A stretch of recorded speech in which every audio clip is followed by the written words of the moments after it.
My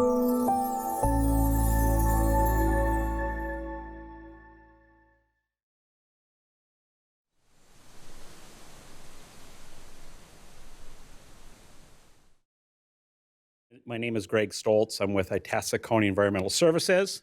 I'm the coordinator. I have many jobs in the county, but the one that brings me into this circle is garbage. I make sure that the garbage that's accumulated in the county gets out of the county like it's supposed to, heads where it's supposed to. We are controlled by the Minnesota Pollution Control Agency. The MPCA sets guidelines on what we should recycle, what we should reuse, and what we should landfill. And their goal is always to promote as much out of the landfill as possible. So that's kind of why we're here tonight. It's kind of getting twofold here is one, we can maybe reuse what we can by recycling or composting, and second, keep it out of the landfill. And the goal is to get less and less in the landfill over the next few years. We're running out of space, so it's happening. So MPCA has asked the counties to come together and come up with a game plan. So rather than try to reinvent the wheel, I reached out to the University of Minnesota Extension Office, Master Gardeners, and they were so kind to come together and put on this little seminar for you. We want to keep it simple, easy. We'll get through it. We don't want it to be boring. We want it to be energizing. We want you to learn stuff. We have some displays of stuff towards the end you can look at. Compost outside. We have other literature. And towards the end, we're just going to keep it an open question and answer so everybody can learn from everybody else through this.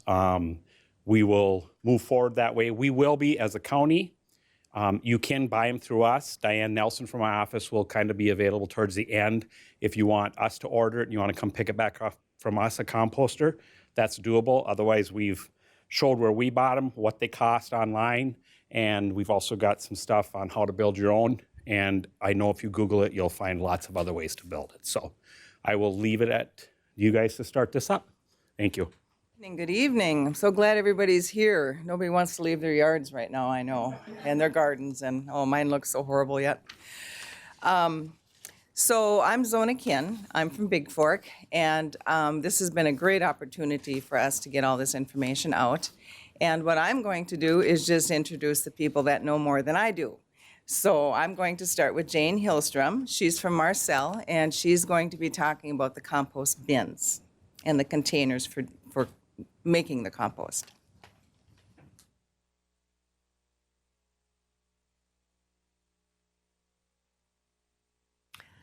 Hello. You can start with a pile and go from that point. It's a mess. So you want to put it into a container, and it depends on how much property you have. Oh, you can't hear me? Depends on how much property you have as to what you want to use. I have a bin that I built myself, and it's wide enough to get my tractor blade in it. So we can go from that size down to a bucket. So it depends on what you people have in mind to put your waste in. So we can start with a simple, almost free unit, and pellets are available just about anywhere.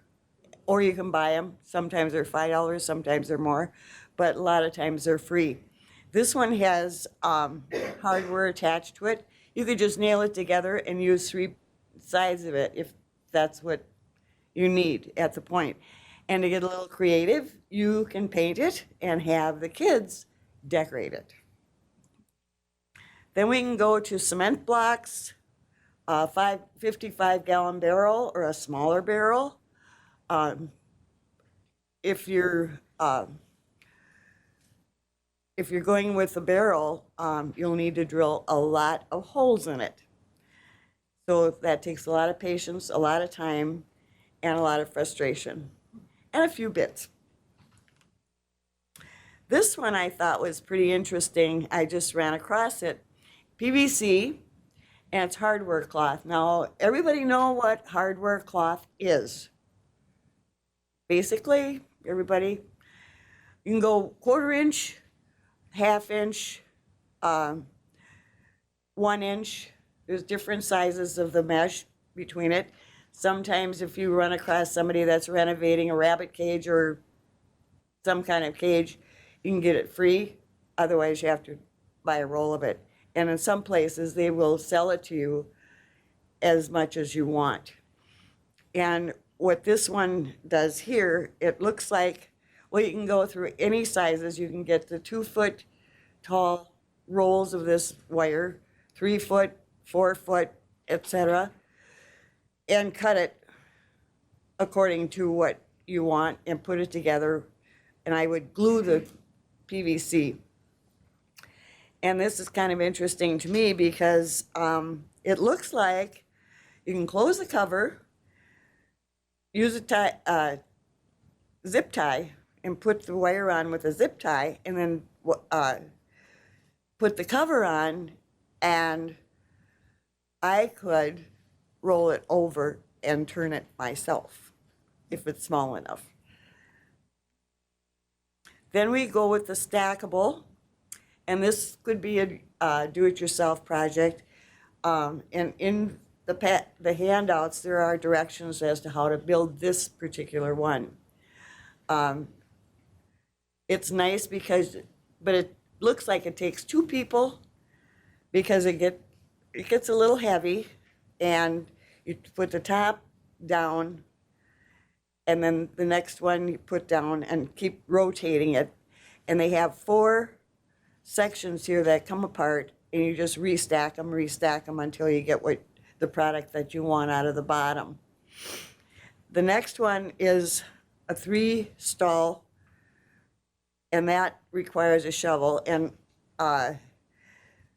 they have the boards higher on one side, so when you put it in there, and then when you take it out of there and put it in the next one, it's lower because a lot of it is disintegrated. Then you get to the last one. So when you empty the last one, you just keep rotating in that manner. And composting is a great way to enrich your gardens. House plants,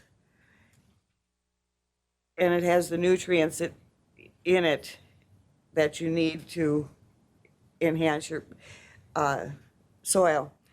And we have the soil test bags that you can test your soil. I would test the soil in these. This is another stackable one. And what you do with this one is you'd line the bottom with hardware cloth. And so as you're moving it, you'd be turning it and moving it as you go.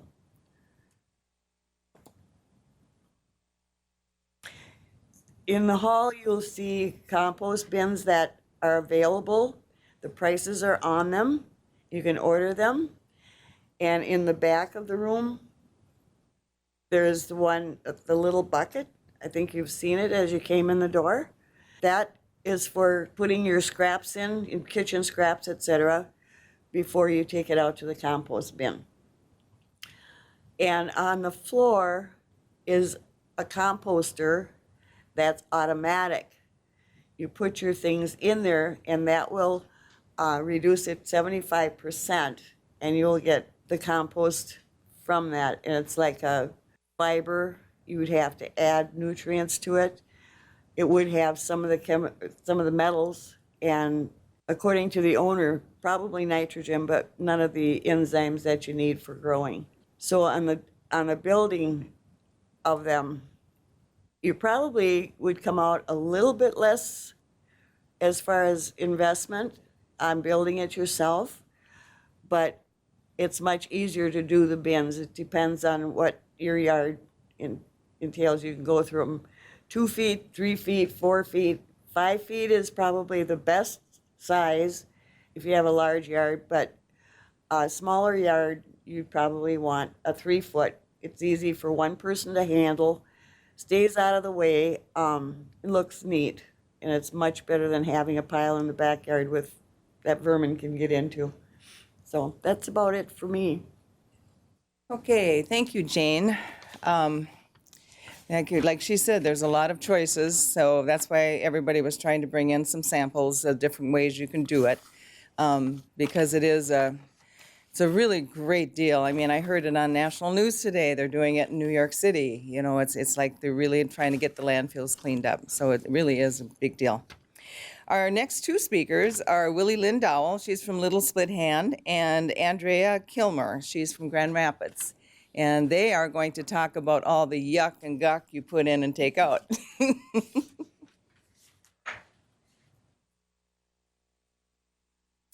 All right, today we're going to talk about composting. What exactly is composting, right?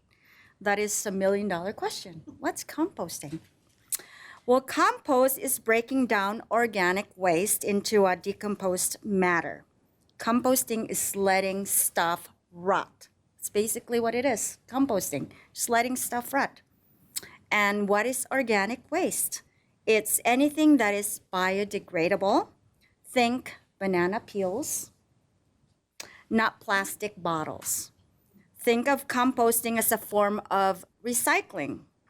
If we don't recycle, everything will end up in the landfill. Landfill is anaerobic. Anaerobic means no air.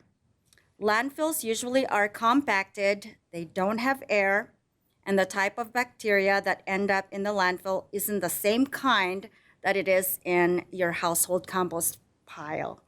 This is because the food waste is surrounded by non-compostable materials like trash bags, bottles, so they don't actually break down all the way. And they give off methane gas, which is a greenhouse gas.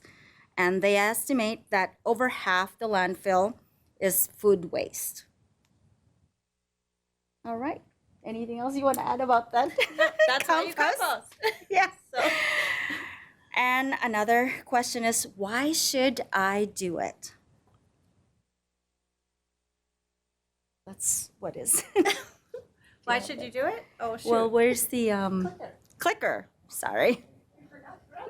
I'm so sorry. Okay, so we're just going to talk about compost first. Sorry. A good compost needs these elements: carbon, nitrogen, oxygen, and water. These are the essential ingredients of a good compost.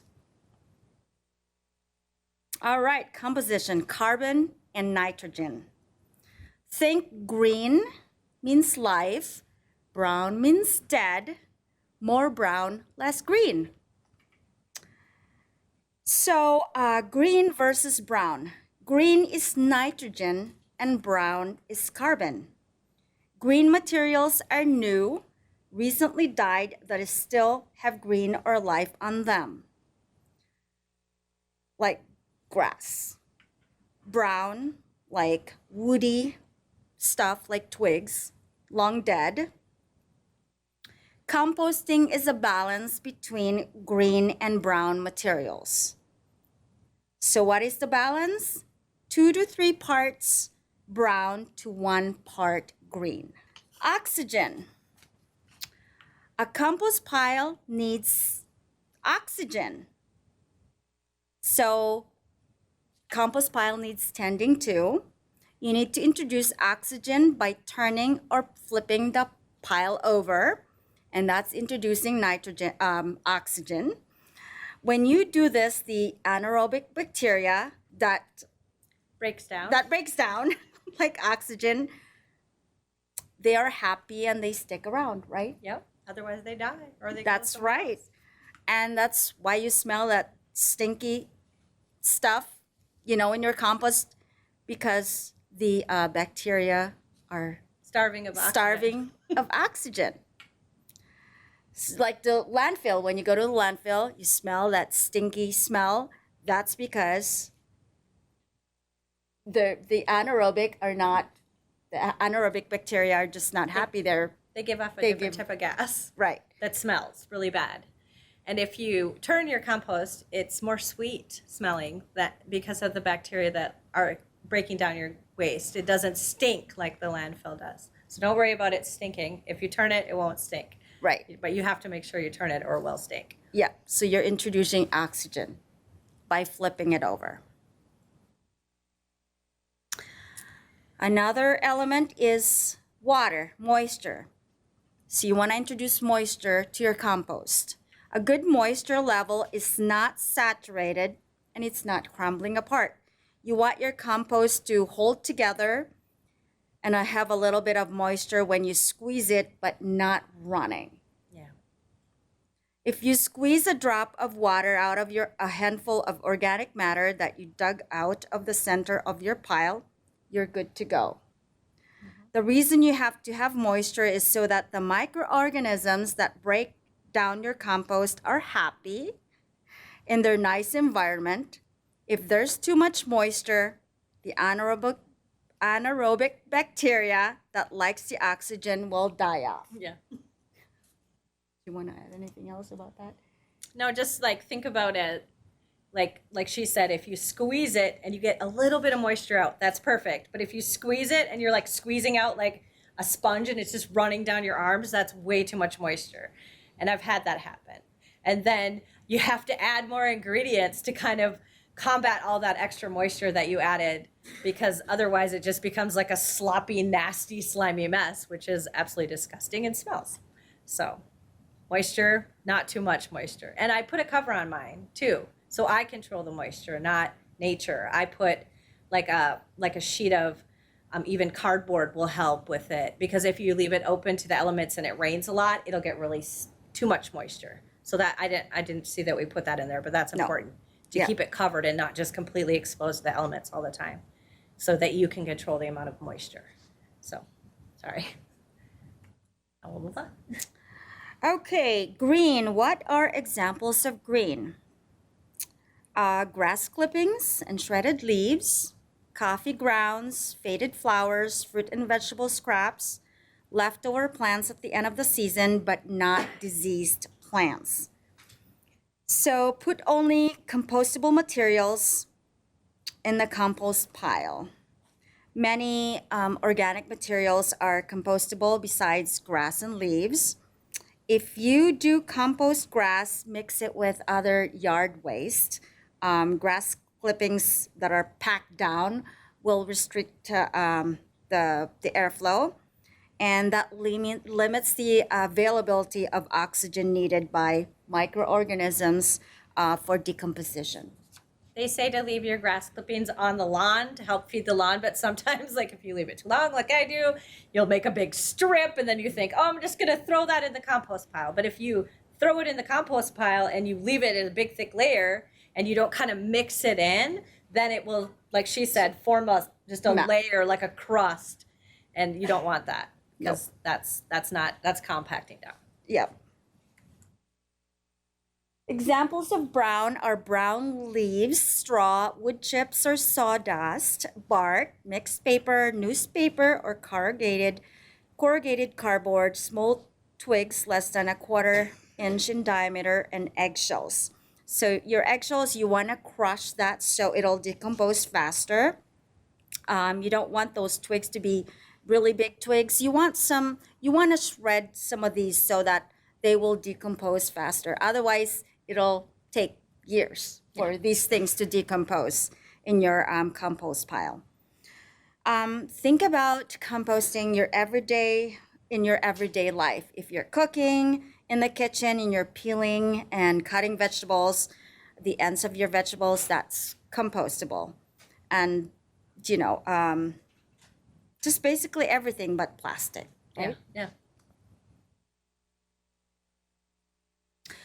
Okay, now things that you should not compost, like cat and dog poop, meat, bones, grease, whole eggs, and dairy products. These things are not compostable.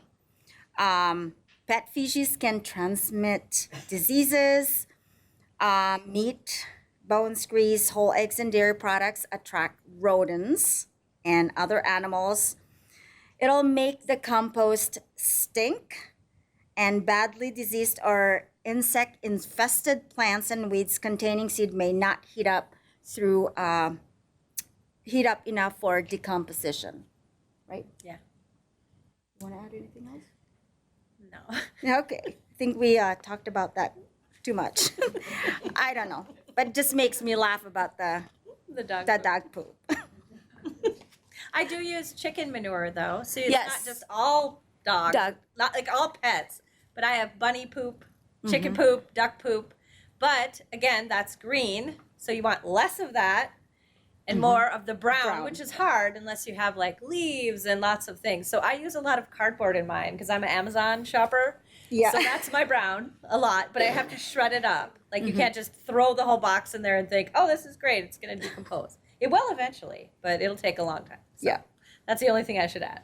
And lots of all the plants I kill inside end up as brown because they are like totally dead, not near dead, just completely dead. Or soil that I dump out from plants too. You can dump all of that stuff in there. Locating your compost pile. So you want to locate your compost pile in a location away from drying winds, but receives partial sunlight to help heat up the pile.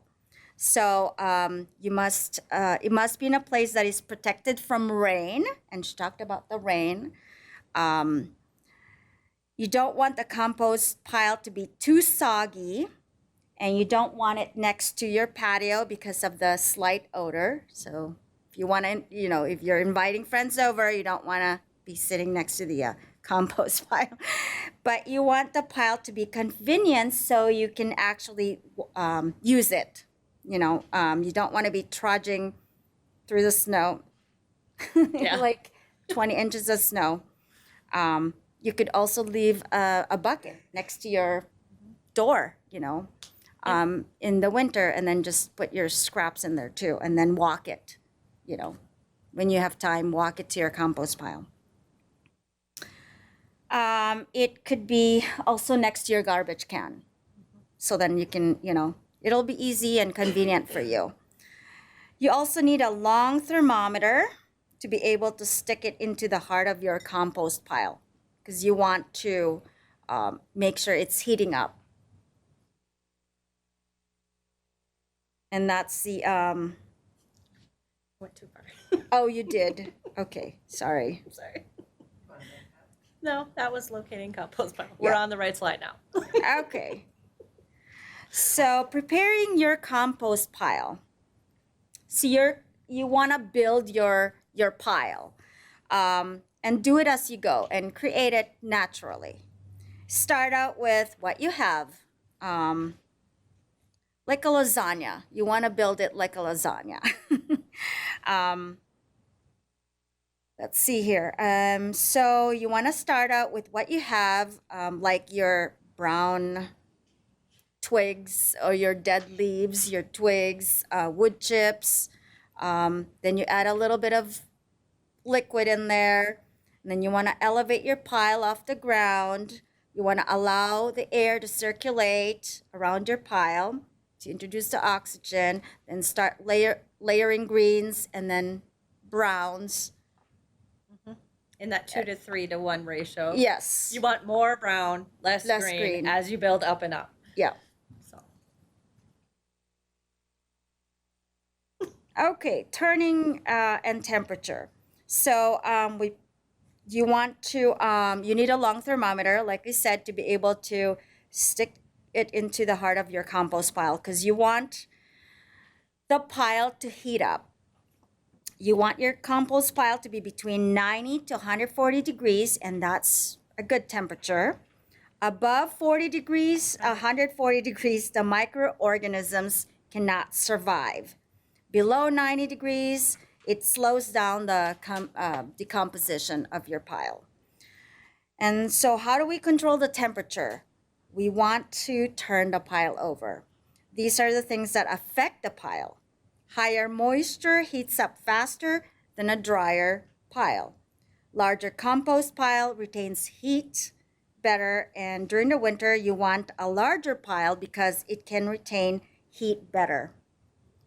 During the summer, when you're adding green, you want a smaller pile so that you can turn it frequently to ensure that there's enough oxygen and to prevent it from drying out and overheating. And it's perfectly normal when you're first starting a pile for the first few weeks for the temperature to be pretty high. And then it'll gradually drop off. When you turn the pile over, this adds the oxygen back to the pile and exposes more surfaces to decompose, and the temperature will go back again.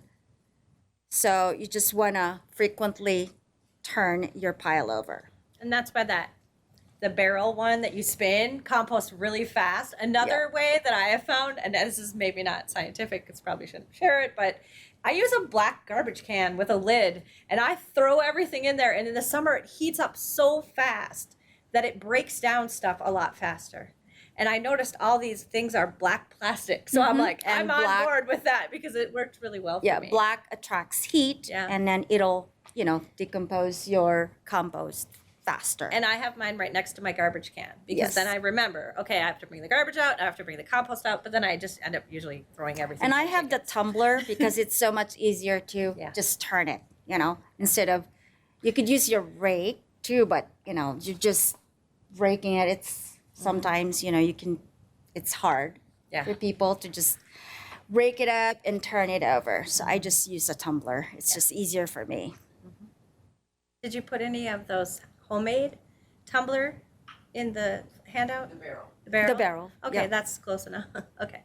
Yeah, but the black garbage can works Yeah. really well because it has a cover. And it's like that one out there. And make sure you put holes Yeah. so that, your Everything will compost drain out. breathes. Yeah. But And- don't put it where it will drain out next to anything you want to walk through. Yeah. Because I did that Yeah. mistake too. That was bad. And then you end up walking in all Things the not to liquid. do. Yeah. That would be me. Any questions? Hi, Carol.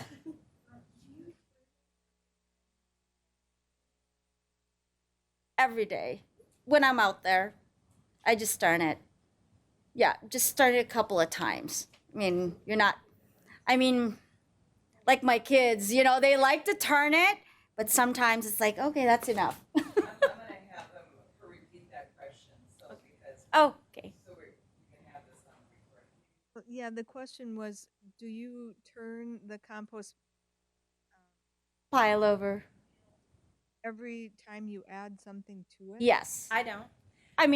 I check the temperature first. And then if the temperature is within the range, I leave it there till the next time I come out. And then if the temperature is slowing down, then I turn it. Because otherwise I would literally be turning it every single day because I'm adding it as I go every day.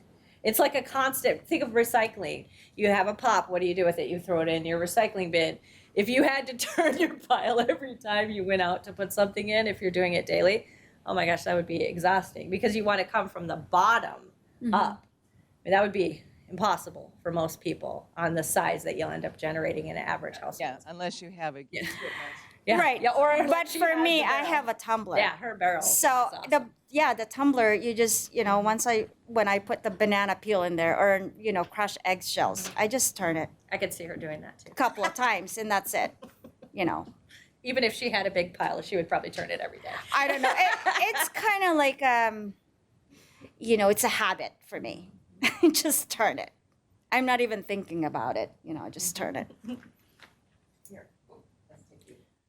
I'm wondering about clear plastic. Would that heat up as well as the black because the sun can get to it through it so much easier?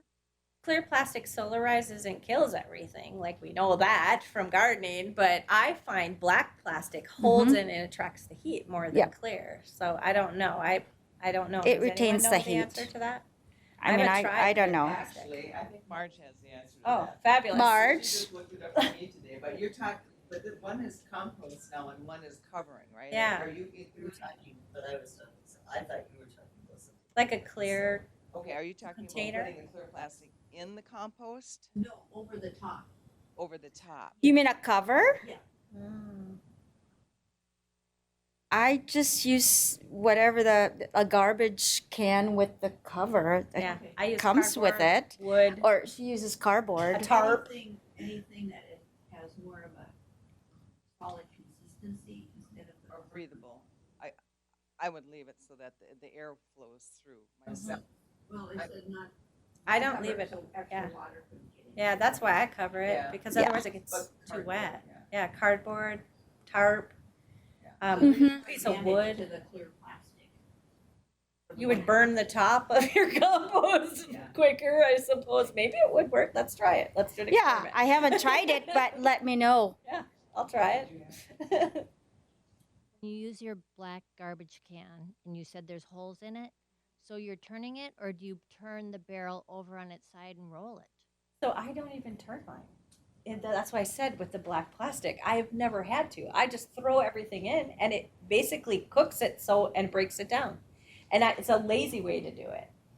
But it takes much longer than it would if you were caring for it. So like a happy compost pile is a cared for, but I'm lazy, so I just dump everything in and eventually it breaks down because it has to. But you make sure that, you crush your eggshells. You, shred your paper. You Yeah. don't want to just put, big pieces in there. Otherwise, it'll just take a long time. and stink. It will stink. Yeah. Yeah. But, and the point of the barrels too is the rolling of it. Yeah. Mm-hmm. Yeah. I have a question and a comment. I have a tumbler type, and I agree with Willow Lynn. Those are really nice because Yeah. you don't have to work hard to No. get them mixed. My question is, now that the transfer stations don't take shredded paper, standard office paper, is that acceptable in the tumbler? And the second comment is, I really am an advocate of a purchased container in your kitchen. Ours is aluminum, so that materials are dumped in. They have no odor. There's a sealing agent, and you can empty your tumbler or your container every 2 or 3 days, and that reduces all the hassles of bad odor or a mess that's sitting around your in your kitchen. Do you know anything about the paper part of it? If it's coated, I have not composted anything with coating. Just like, well, she has, but I just use cardboard. I shred all of my stuff. Every junk mail that comes in that doesn't have a plastic envelope, because otherwise, like, it ends up in my recycling bin that is filled with other things like cans and whatever.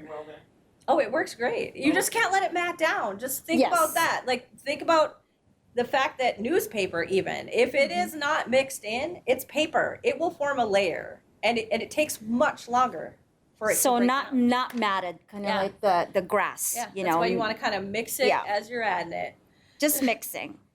Another thing I've been doing that makes it easy for me is at the end of the growing season, when I have pots that are filled with potting mix, I'll save them and one at a time flip some of those into the bin, and that really Yep, works nice. I do the same, adding some of that, soil in there too. I do it all season long as I Yeah. kill my plants Mhm. too. Throw Yep. them in. Throw them. Oh, Just you're throw dead, them you're in dead, you're there. dead. Yeah. Yeah. I have like the same thing. I have the little compost bin sitting on my kitchen counter, but I have bags Mm-hmm. that said they're compostable, but I don't use that. I dump them in and then I throw the bag. I'm sorry, but not in the recycling bin. 'Cause I that's bought not- one from Target. It's the kitchen, small one. Mhm. It and- really eliminates the most negative part of Yes. composting, which is a smelly mess in your Yes. Yeah. Yep. And having to go out. And Yeah. I'm already It's so outside inconvenient. every day because I have chickens. But You have in to the go outside. winter, it's so much harder. So.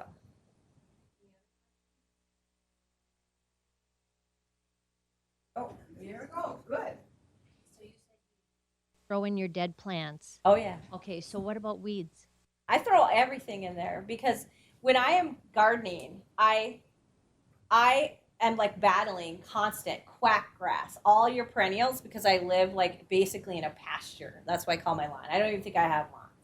And so I'm constantly throwing in there. What happens if you keep your compost pile at that nice temperature? Everything dies. The weed seeds can't live. But if you don't do that temperature part, that's why I said it's really important to monitor the temperature, because then they have a chance to survive and then they germinate in your Yeah. beds again.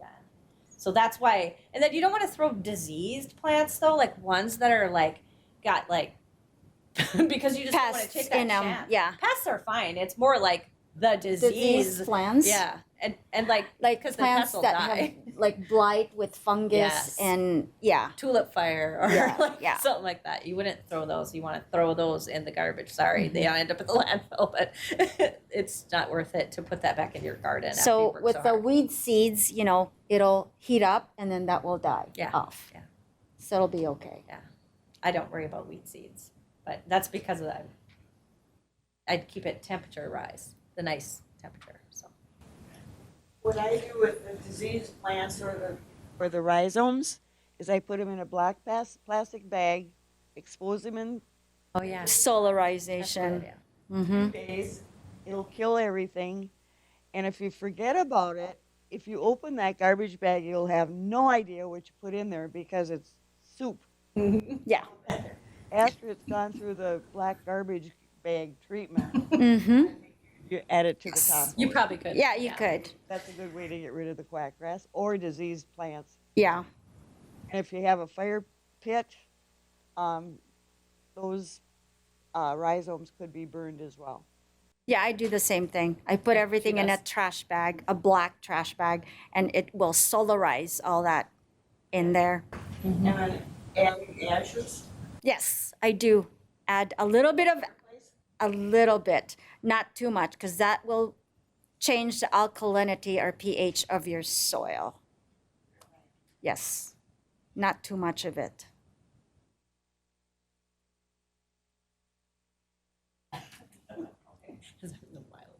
So I have a lot of pine needles, and I think that's a no-no. And pine cones. Pine cones not so bad if they're dry. So what I use that for is mulch, because if you don't Mm-hmm. actually introduce it into the soil and compost it in, then you're fine, because it's actually introducing it to the soil that changes your pH, not just having it be on top. So that's why I use them. Like I use them in the front of my house. Pine needles, pine cones. The blueberries love Yeah, you could pine use it if you have needles. one. So I kind of use some of that pine needles. Oak leaves they talk about too. Like oak leaves are gonna not brown ones. They don't. They're already dead. They're done past the ability to change the pH balance of your soil. And I pile them on like this tall on a lot of my beds, and I make like a leaf mulch out of them. But they're dead by that time. So, sorry. Are we done? Oh, I'm just trying to get you to talk oh louder. sorry. Sorry. Oh, and the pine cones, I kind of use them for, Decorating. yes, true. They would take a long time to break down too, pine cones, wouldn't they?